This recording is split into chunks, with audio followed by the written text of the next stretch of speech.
Hey guys, welcome back to the Struggleville YouTube channel. Check out my new truck. It's a 2018 Chevy Colorado ZR2 Midnight Edition. Just picked this up yesterday. You guys might have saw the video. I traded in the Terrain. Picked this up. You can see it is a crew cab and short bed, so it only has like a 5-foot bed. It's got the bar with the off-road lights up there. The Midnight Edition basically blacks out everything. It comes with the black rims and the black Chevy logos. Also with the package you get the bar with the lights. And it's the Midnight Edition, so it only comes in black.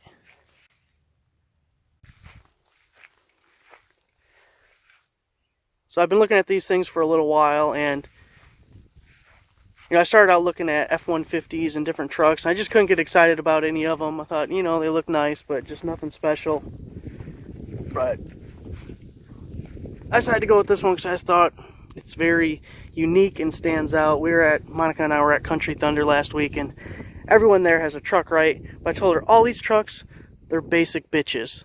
Basic bitch trucks. There's nothing special about them all. They just look ordinary. And I just want something that would, catch people's attention. So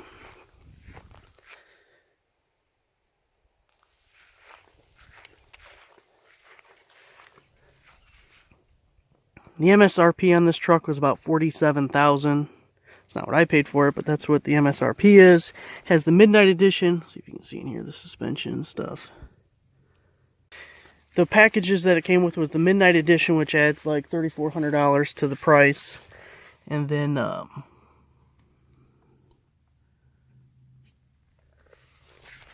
it has the Bose stereo. And what else? It came with the rubber floor mats that they actually charge you $160 for. They're still in the bag. I'm not even going to use them. I'm just going to sell them. So I don't care about $160 floor mats. Maybe I can get $100 for them. This little chrome exhaust tip, $160 or $120 too. So if I get the catback exhaust, which I would like to get, it's about $1,000. The tip doesn't fit on there. It doesn't go on that. So I'll just sell it and then keep the exhaust in case I ever need it for anything. It comes with these little rock guards on the sill or rocker panel, whatever you call it. I'm debating on changing those out for steps. This damn thing is like up to my waist getting into it because I'm 4 feet tall, so the steps would be of some help. And these things are like $1,000 too, so it might be something I end up selling just to recoup some of the money. The dealership is going to install a bed extender. We'll get to the inside of the truck here in a second. It's got like a torsion bar inside, so it's like a slop. There's a walker. A cousin is turning 50, so my sister wanted a walker that we found for a couple dollars at Goodwill because she's gonna give it to him for his 50th birthday. Anyway, it's a 5.5 foot bed. They're gonna put a bed extender on it. Part of the deal was they're gonna install that for me. And I wanted that just because with the 5-foot bed, getting the bed extender, it'll make it a little bit more versatile, I guess. Get a little bit more utilitarian look. Half the reason I wanted this truck, because it looks like a Hot Wheels car I could have had when I was a kid. And I'm an overgrown 12-year-old, so.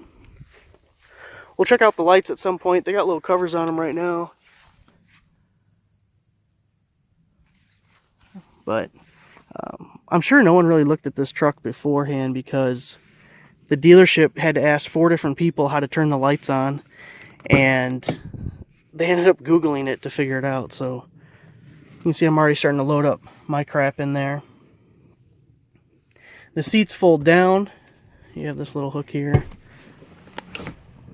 so you can fold them flat. It's my insulated food bag. Got it stuck in the back. And these have to come down when you put the seats down. Otherwise, you put the headrest up. Also, the bottom comes up. There's a lever right here. It's not spring-loaded, so I can't do it with my hand. Hold on.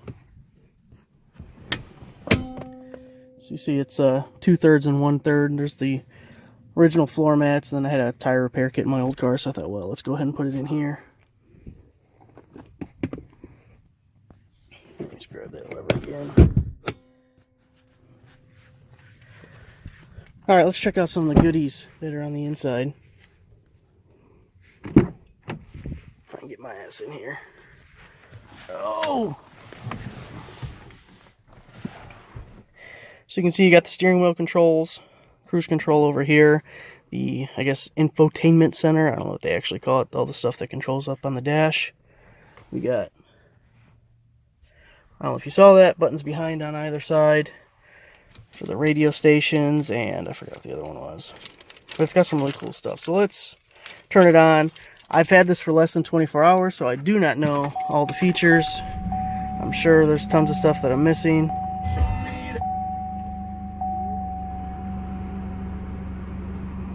So one thing that's kind of cool is you can see right next to your digital speedometer, if you're on a road, it'll tell you what the speed limit is on that road. See my trip. Average fuel economy is 16.4 miles per gallon. That's not too bad. Trip A and Trip B are the same. Fuel range, you have 248 miles left. Of course, we're not moving.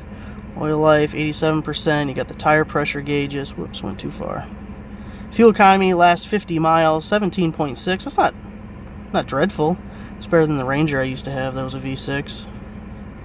Speed limit, obviously, we're not moving. Battery voltage, oil pressure, engine hours, transmission fluid temperature, trailer brake. This is really neat. Shows we're in two-wheel drive, but also shows that we're sitting level, flat. And as you're driving, when you go up a hill and stuff, you'll see it. It's kind of cool, but I don't think I'd ever... I might take this on some kind of trails or off-road eventually, but right now, being brand new, I am not about to screw up a brand new truck. So, cool thing is audio. You can have the audio displayed on here. Your phone, your navigation can be displayed on this screen, and then you can turn on and off the different pages. Oops, went too far again. I'll figure out how to work my own shit eventually. So then we have the lights over here. To turn those top lights on, alright, this damn thing better still have saved that video. Apparently I have Android Auto I installed on my phone, and now it automatically turns on as soon as you turn your car on. So it better not have ruined that last video. Okay, so to turn those lights on, and I'm going to make a separate video on this just because the dealership didn't even know, so I thought, well, there's going to be people asking or curious in the future. So you have to turn your headlights from auto to just on, and then here's the button for it, but you can't just tap it. You have to hold it for 3 seconds to turn them on. And there is no indication on the dash or anything that they are on.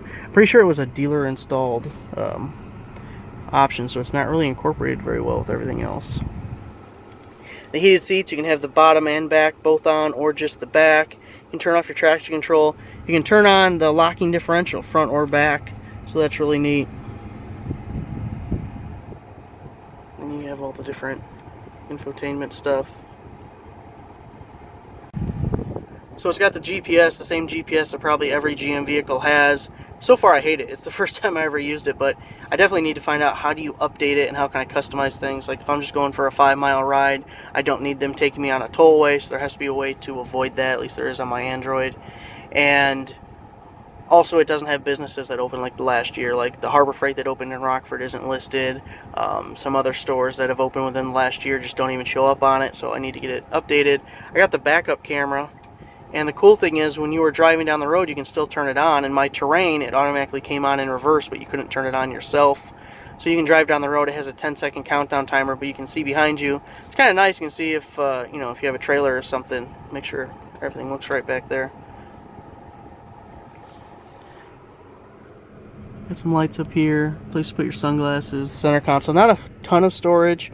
I really like this little charger thing. I didn't even know what it was at first till I saw the little battery icon. I was like, hey, what's that? And you can see you can put your phone there, but it says don't put keys or crap underneath it.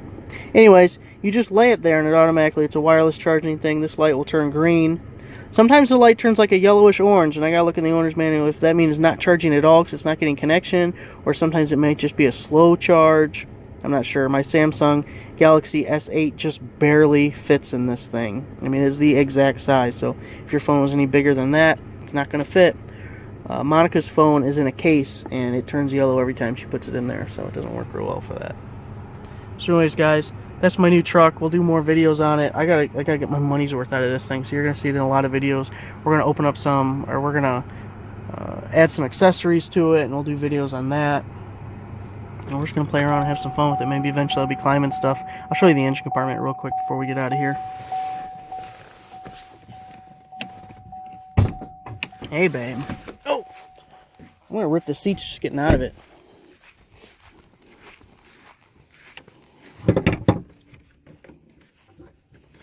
Let's see, where's the handle at? Oh, hard to do one-handed. Bam. Pretty clean. Better be. Brand new. I also haven't looked into exactly what it is, but they have a high-performance intake that is a GM accessory. It's not like a third-party thing. Maybe I want that. They have a thing called the power package that came with the catback high-performance exhaust and the intake, but it was about $1,800 more. A different dealership had a truck with that on it. So who knows, maybe I'll just add it myself. But that's the truck, guys. Get used to seeing it because it's going to be around a while, and it was expensive, so I got to show it off, I guess. Hey, I'm thinking about getting some place to put like vinyl lettering and just put struggleville.net right along the side of it. I think I got to advertise. We were at Menards yesterday. First place we go with the new truck. And of course I'm parking out in the middle of nowhere, the farthest spot away from the store so no one parks near me. And get out there and there's some guy with his cell phone taking pictures of it. I'm like, God damn right, it's a nice truck, isn't it? It's a damn nice truck. So hey, if it's going to have people looking at it, let's put my website on there and see if I can get something out of that. Thanks for watching, guys.